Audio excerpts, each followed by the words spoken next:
Welcome to the Stock Exchange's Cattle Commentary, powered by DV Auction.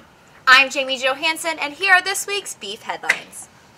Environmental Protection Agency this week acknowledged that they released personal information on about 80,000 farmers and ranchers to environmental groups. A document acquired by FoxNews.com stated that the EPA said some of the personal information that could have been protected was released. The EPA has asked the environmental groups to return the information, but Senator John Thune, who originally complained about the release, told FoxNews.com that the act was inexcusable, that the information will never fully be returned, and more must be done to protect farmers and ranchers.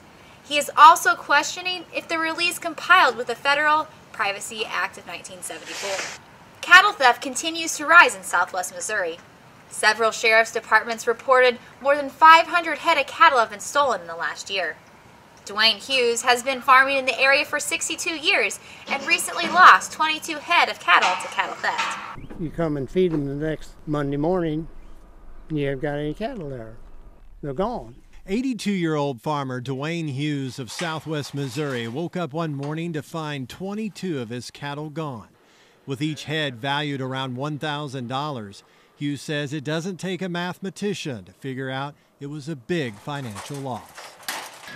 So far, no arrests. Farmers are putting locks on gates, but thieves just cut them off or cut through the fence. University of Missouri Extension livestock specialists say branding can help deter cattle thefts, but few farmers choose to brand. Currently, of the 60,000 beef operations in Missouri, fewer than 5,000 of them have registered brands. The whole point in putting a brand on the animal, it is that animal's return address, so she can find the proper place if she is stolen. Come on, calves. MU Extension is teaming up with local law enforcement and ranchers to put on a branding workshop. You've got to have a mark on them. Ear tags are not going to be very helpful because they can be removed. Full moon nights seem to be the time the thieves prefer to strike. When I look out my window of a night, I'm worried whether I'm going to have cattle on my pasture the next day when I go to check them. Not all farmers have insurance to cover the loss. Every time a theft occurs, it's not only a financial hit to the farmers, but also to these rural economies. Rewards are being offered for information about these cattle thefts. Contact the Missouri Rural Crimes Task Force at 1-888-484-8477 if you have information or need to report a cattle theft. Merck Animal Health just announced their sponsorship of the blog titled BRD Report from the Fence Post. It is set to raise awareness of bovine respiratory disease and provide the industry a resource for information on prevention, treatment, and management of the disease. Contributing bloggers will include university researchers, nutritionists, livestock producers, and Merck veterinarians.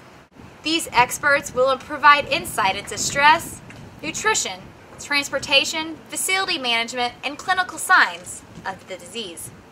The blog will also tackle comparative studies, relevant peer-reviewed articles, and industry news.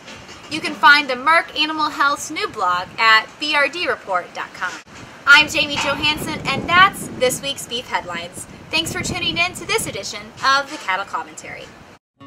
For 25 years, Mid-Continent Livestock Supplements has been your partner in the cattle industry. A family-owned company with our plant in Moberly, Missouri, our low-moisture tubs provide forage enhancement for cattle's needs. From stressed calves to cows on poor-quality forage, Mid-Continent Livestock Supplements' controlled, consistent consumption can fill the gap in your cow's nutritional needs, all at a low cost per head per day to you.